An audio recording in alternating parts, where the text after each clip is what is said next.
E as eleições municipais do segundo turno da capital já encerraram. Mas aqui também você vai acompanhar uma eleição que é super importante, que é a eleição da Ordem dos Advogados Seccional Mato Grosso. Tem 4 chapas e a partir de agora você vai poder conhecer cada um dos candidatos aqui com a gente. A gente aos poucos vai trazendo, conforme a agenda dos 4 candidatos, né, para você conhecer, saber a importância dessa eleição e o papel destes profissionais na garantia dos direitos e também da justiça. E para falar comigo aqui nesse episódio, nós temos o mais jovem e assim o que foi lá e registrou a chapa dele assim dos 45 do segundo tempo, que é o advogado criminalista Pedro Henrique. Graças a Deus conseguimos o registro da chapa.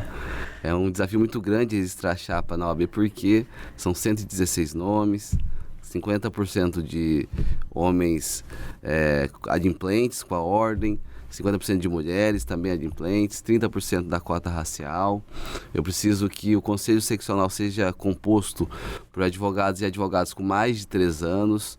As posições de caixa de assistência dos advogados, as posições de Conselho Federal e diretoria tem que ter mais de 5 anos de inscrição. Então, realmente é um desafio muito grande e a primeira vitória nossa foi o registro. E agora a gente vai buscar a vitória nas urnas. Então, é importante a gente falar assim, justamente, eu achei interessante vocês fazer essa explicação, explanar, porque às vezes a pessoa pode achar assim, o cara é desorganizado, né? Já começou na correria, mas não é, porque há todo um trâmite, há todo um procedimento, né? Igual concurso público, né? Quando você passa no concurso público, mas você tem uma lista enorme de documentos para entregar e procedimentos, né? Imagina documentos de 116 pessoas. Então, realmente, a parte organizacional é bastante complicada. E nós temos aí uma preocupação com aquelas campanhas que já vinham sendo feitas por outros candidatos, porque a OAB ela não admite a pré-campanha, portanto não há a figura do pré-candidato.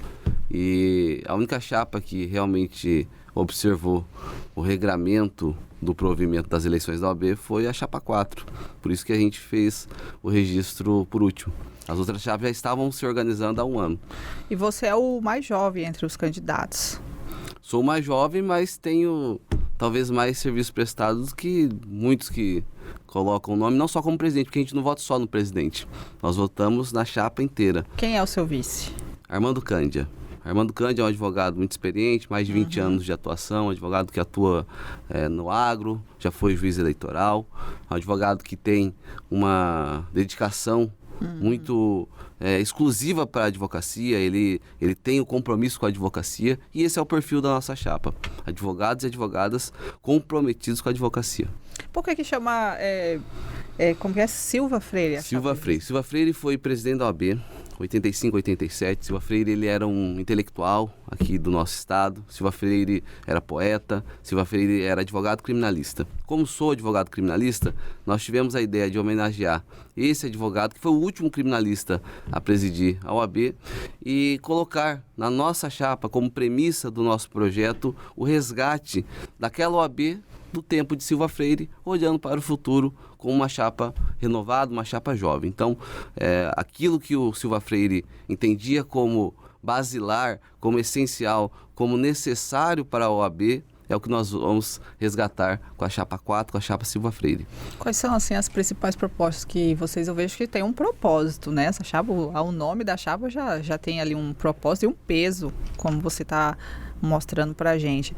Quais são os pontos chaves assim, das suas propostas? Você pode resumir para a gente rapidamente? Claro, resgate desse protagonismo da OAB no debate das questões políticas, sociais, uma defesa intransigente das prerrogativas profissionais, uma independência da OAB com relação aos órgãos públicos, um acolhimento da advogada e do advogado, a abertura de portas para que aquele advogado que eventualmente hoje não se sente representado por nenhuma das 3 chapas, que ele venha somar conosco e entre para pensar os rumos da instituição. Nós queremos colocar a prestação de contas da OAB em tempo real, da mesma forma que já ocorre, por exemplo, na Justiça Eleitoral. Então queremos tornar cada vez mais transparentes os gastos da OAB. Nós queremos fazer uma política voltada para a jovem advocacia, colocando num portal, num site, cursos gratuitos de noções mínimas que o advogado possui ou precisa possuir para ele poder exercer a sua profissão. Por exemplo, cursos de como fazer um contrato de honorários, empreendedorismo. O básico do básico. O básico mesmo. do básico. Mas por Sustentação não... oral, oratória. Mas por que não? Hoje... Eles estão saindo das universidades e não... Essas matérias fundamentais, hoje a universidade te forma bacharel em direito, ela não te forma advogado. Você pode até ser advogado, desde que você passe na prova da OAB. Então, quando você vai buscar nas grades da faculdade, você tem o conhecimento necessário para você atuar ali na área criminal, na área civil, na área trabalhista. Mas como atuar? Não existe essa grade. Eu sou professor, então eu conheço a grade e fui presidente da Comissão da Jovem Advocacia. Conheço as dores e as demandas da Jovem Advocacia. Nós precisamos pegar esse profissional que acabou de sair da graduação e dar a ele noções necessárias para que ele possa, de uma forma eficaz e também com informações suficientes para ele fazer ali a representação do seu cliente. E aí a importância desses cursos não é só para o advogado, é para a sociedade, porque o advogado é quem defende o cidadão. Ótimo. Pedro Henrique, muita gente fala assim que a OAB recebe tem muitos gastos e a gente que é de fora, não é advogado, quando a gente fala OAB, fala, nossa, por exemplo, se tiver um evento, nossa, vai ser um evento topíssimo, alto nível. Você se preocupa também com essa questão dos gastos da ordem? Há uma insatisfação? Essa atual gestão tem uma transparência ou vocês também pensam nisso, em reajustar isso aí? Nós queremos focar na transparência e queremos... Existe hoje? Vocês conseguem... O que acontece? Hoje, o que é submetido no site não é o que a advocacia precisa, não é o que a advocacia quer. Você pode até ter ali uma observância mínima ao que os regulamentos, ao que as normas que regulam a prestação de contas exigem. E me parece que você pode fazer mais, tá? Nós defendemos essa prestação de contas em tempo real. Eu não preciso ficar aguardando trimestre para lançar no site da OAB o que foi gasto. Eu posso lançar em tempo real, com prazo de 72 horas. Existem ferramentas para isso. Hoje é trimestral. Trimestral. Hoje e aí trimestral. vocês ficam, assim... Se gastar hoje, eu só vou saber o que gastou daqui a 3 meses. Então, fica muito distante o gasto da fiscalização e é isso que nós queremos acabar. E com relação a festas, eventos e tudo mais, tem que ter uma confraternização? Não acho que tem que ter, mas pode ter. O que não pode é a festa, aquela confraternização ou qualquer que seja ali essa posição mais festiva mesmo, né, da instituição, ser a prioridade da gestão, né? Me parece que a gente pode construir algo muito melhor, ter um dispêndio de gastos muito mais efetivo do que direcionando para festas, eventos ou qualquer coisa que se assemelhe a isso. Uma curiosidade, por exemplo, a gente que é jornalista, a gente paga uma taxinha para a FENAGE. Quanto que vocês pagam assim, em média para a ordem? É muito alto o valor? Hoje a anuidade ela é escalonada. Como funciona? Você tem uma unidade cheia, tá? Em torno de R$1.000 ali. E com 50%... Mês? Não, você anual. Paga... Isso, é anual. Perdão. Só que você pode parcelar no cartão de crédito, tem uma série de parcelamentos. Como que funciona o escalonamento? O jovem advogado paga 50% da anuidade cheia no primeiro ano dele. E até o 5º ano, porque jovem advogado para o Conselho Federal da OAB é aquele que tem até 5 anos de inscrição na ordem, independente da sua idade. Então, até o nome poderia ser outro, poderia ser advogado e advogado em início de carreira, seria mais correto, talvez. Então, o primeiro ano, 50%, o segundo, 40%, 30%, até chegar, até zerar. No 6º ano, ele vai pagar a anuidade integral. E nós temos uma proposta com relação a isso, porque o advogado que começa a sua carreira, ele às vezes tem um FIES para pagar, ele tem ali o custo para montar o seu escritório e este desconto de 50% só no primeiro ano, hoje ele não está sendo suficiente para o advogado poder começar com dignidade a sua profissão. Então, nós vamos defender que esse desconto ele perdure por 3 anos, até porque se ele só pode ser conselheiro da OAB com 3 anos, ele não pode debater as questões da OAB antes de 3 anos, então vamos defender, vamos proteger mais esse advogado até o 3º ano. Então, 3 anos, desconto de 50%. No 4º ano, a gente vai colocar o desconto de 40% e no último ano a gente coloca de 30% para a anuidade cheia chegar só no 6º ano. Agora, assim, como eu vi que o senhor é advogado criminalista, eu creio que o senhor tem uma opinião bastante interessante sobre, infelizmente, esses episódios de assassinato de advogados. Né? Nós tivemos 2 advogados que foram assassinados. Como que o senhor... qual a avaliação do senhor, até na disputa dessa eleição, para a segurança de vocês mesmos, do trabalho? Claro, as investigações ainda estão em andamento, né? Uma coisa que a gente não pode assim, pontuar se o que aconteceu, né? Tá? E caminhando. Mas há uma preocupação, ser advogado em Mato Grosso é uma atividade de risco? Nós temos uma crescente violência praticada contra os advogados. Tem sido bastante preocupante. E aí um dado curioso é que, citando os 2 advogados da capital, aqui os 2 que tiveram maior foi o Zampieri, projeção, né? Vamos Zampieri e o ex-presidente da OAB, Renato Neri. Isso. Nesses 2 casos, eles não eram criminalistas, né? Eram advogados da área agrária. O advogado, ele no interior e também na capital, ele se sente hoje inseguro. Nós temos uma posição da OAB talvez tímida com relação a isso. Eu defendo que a OAB não tem que esperar o advogado ser assassinado ou mesmo receber uma tentativa de homicídio para que ela faça uma atuação de repúdio. Nós temos que construir com a segurança pública ferramentas, uma forma de ter uma comunicação direta, imediata, rápida, para aquele advogado que em algum momento se sinta ameaçado no exercício profissional, que ele tenha as forças policiais o protegendo.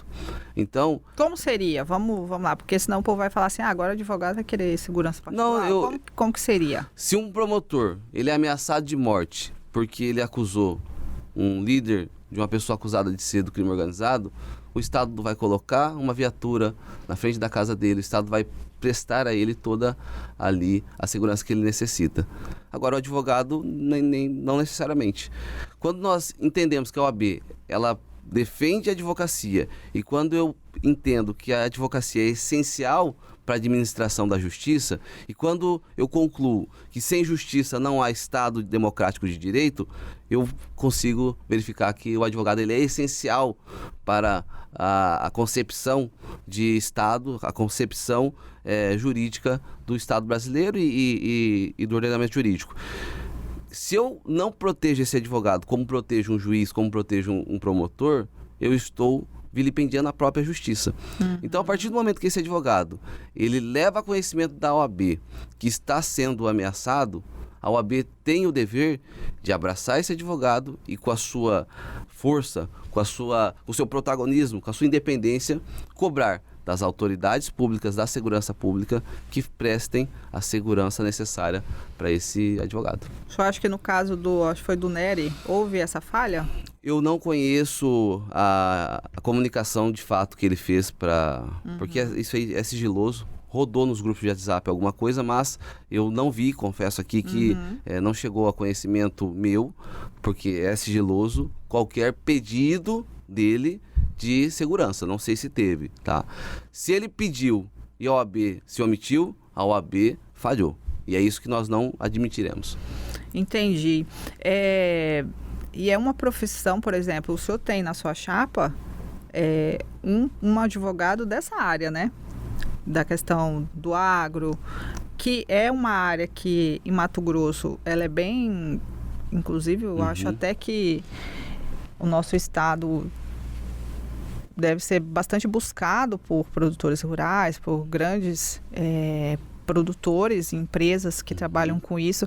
Vocês têm algo de fomento para essa área também? Questão de sucessão, questão, né, de ter mais transparência ou de orientar esses jovens advogados em relação às tratativas quando se trata de negociações de áreas, né, de fazendas, de terra, porque parece que que nem o senhor falou, né, os casos são meio sigilosos, mas, por exemplo, o do Zampieri já dá indício que foi alguma transação de terras, né? Então, assim, vocês têm essa preocupação, porque cada caso é um caso. Sim. Mas essa do agro, de fazendas e tal, parece que o negócio fica mais tenso, não fica? Hoje a OAB, ela tem um ímpeto bastante proeminente para punir, e ela falha, ela se omite quando precisa orientar. A nossa ideia é fazer com que esse advogado não erre, ele não cometa ali no exercício profissional qualquer falha, qualquer violação ao Código de Ética e Disciplina.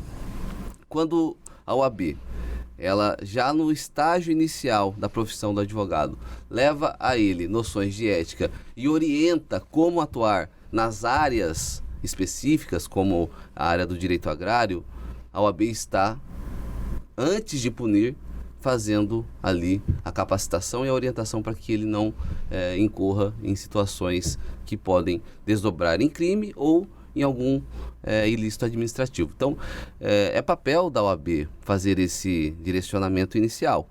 É claro que não tem como a OAB impedir que o sujeito cometa um crime. E se um advogado está cometendo crime, ele não está naquele momento, enquanto, embora seja advogado, ele não está resguardado pelas prerrogativas profissionais. Mas antes da OAB apontar o dedo para esse advogado e falar que ele cometeu um crime, ela precisa fazer um trabalho de conscientização e prevenção, e para que esse advogado saiba como agir, como trabalhar e evite, né, que cometa algum tipo de crime ou ilícito. Pedro Henrique, eu já tive a oportunidade no começo do ano de fazer uma entrevista com a atual presidente, a Gisela.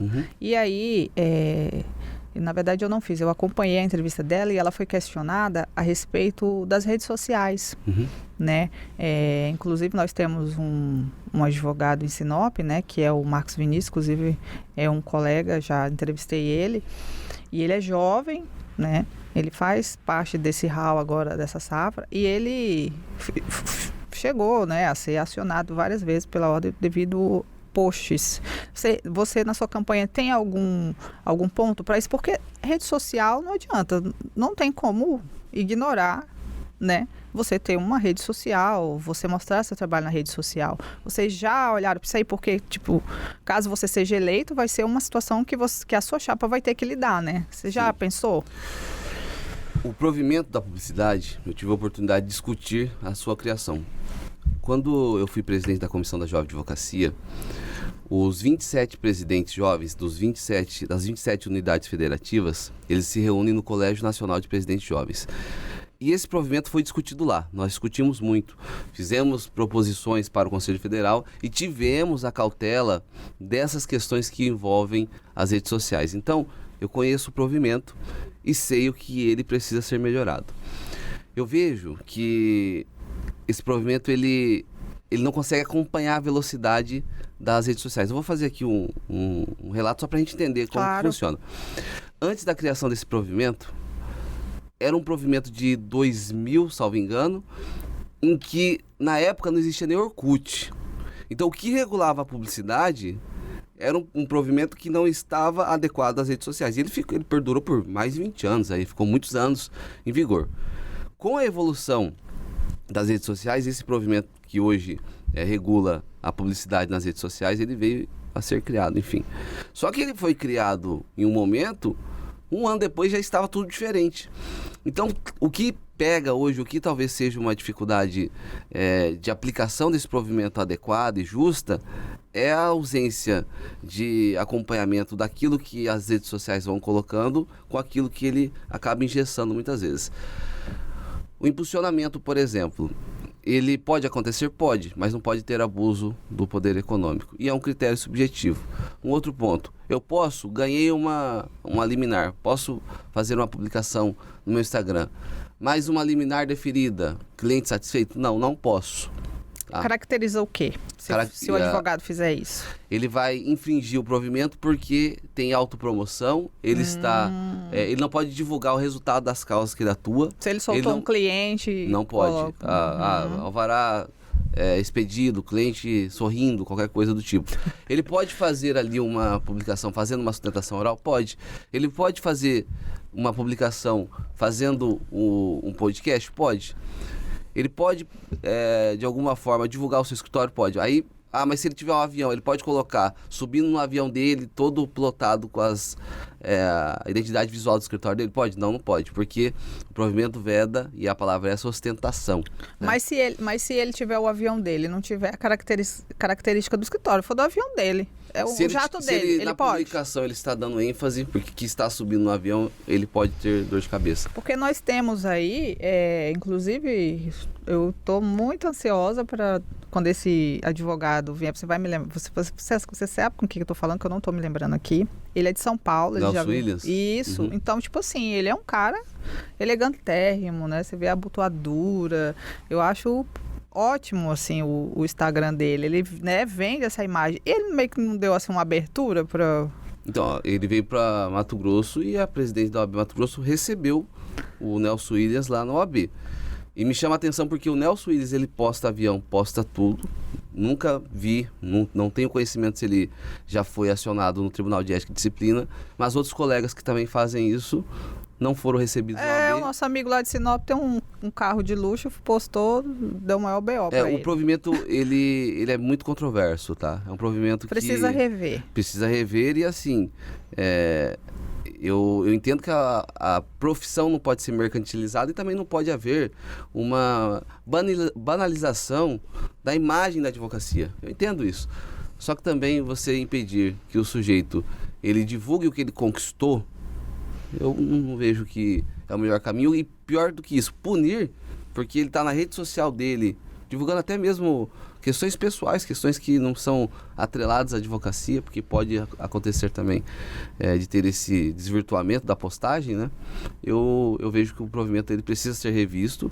Nós precisamos ter uma conscientização de como regular essa questão das redes sociais, porque, como eu falei, uma norma ali escrita, ela nunca vai acompanhar o que as redes sociais evoluem. A evolução é muito rápida das redes sociais. Não tem como ignorar elas, né, Pedro Henrique? Não tem como. Hoje já é uma realidade. Hoje não tem. Por exemplo, nós estamos nesse podcast, certamente a gente vai destacar algumas coisas, certamente você vai divulgar, porque você está querendo vencer uma eleição. Qual que é o problema, né? E tem um ponto, eu posso fazer o impulsionamento pago na minha publicidade enquanto advogado, mas não posso como candidato da OAB. Eu, candidato a presidente da OAB, não posso impulsionar post, mas no meu escritório eu posso impulsionar. Tá bem confuso mesmo, né? Uma coisa também que eu acho interessante nesse assunto das redes sociais, porque, por exemplo, o crime, ele usa as redes sociais para cooptar jovens e tal, e o advogado, ele não pode divulgar o trabalho dele, quem sabe também incentivar um jovem aí a ingressar no direito, né, a procurar... Ele pode, mas hoje com algumas limitações. Ele não pode ir em eleição da OAB, eu não posso. Mas acabou a eleição, eu posso fazer ali um impulsionamento, posso divulgar um conteúdo nas redes sociais. O problema é quando eu fomento muito esse impulsionamento, gasto muito dinheiro com esse impulsionamento, eu vou incorrer em abuso de poder econômico, vou ter problema. Ótimo.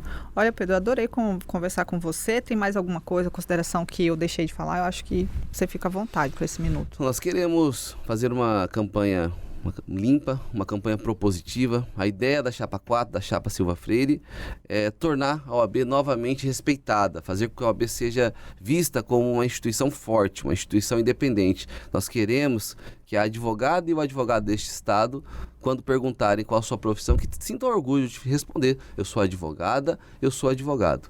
Eu quero fazer com que a OAB ela participe do debate político-social do Estado de Mato Grosso e que não fique aguardando ser convidada. Eu quero que a OAB ela esteja presente conduzindo Hoje os tá rumos. Assim? Hoje não. E foi se perdendo ao longo do tempo. Hoje a OAB ela está tímida. Hoje a OAB ela se sente constrangida para debater questões como corrupção, como crises quando envolve ali o poder judiciário, o poder executivo ou legislativo. E a nossa gestão não vai ter compromisso com o poder público. O nosso compromisso é com a advocacia e com a sociedade. É isso que nós faremos. Para a gente encerrar, porque o senhor puxou esse gancho aí, teve alguma situação que o senhor falou assim, poxa, a OAB não era para estar aí? A OAB tem que estar em todos os lugares. A OAB ela não precisa aguardar convite para dar ali o seu exemplo posicionamento. para as pessoas entenderem. Crise do VLT, corrupções na saúde, crise no Tribunal de Justiça de Mato Eles não Grosso. foram acionados. Não, pode até ter sido, mas eu não me recordo de nenhum posicionamento ativo, um posicionamento Entendi. realmente ali contundente contra essa questão. A defensora da sociedade civil organizada é a OAB, e a OAB precisa se apropriar da sua posição constitucional. É importante você falar isso, que às vezes fala assim, presidente da OAB vai defender só advogado. Não. Não. O nosso compromisso é com a advocacia e com a sociedade. Obrigada. E volta em chapa 4. Tá aí, gente. Participação da chapa mais jovem dessa eleição importantíssima para o direito e para a justiça. E ao longo dos episódios você vai conhecendo os demais candidatos. Acho que tem 2 mulheres e tem mais uma chapa masculina. Até mais.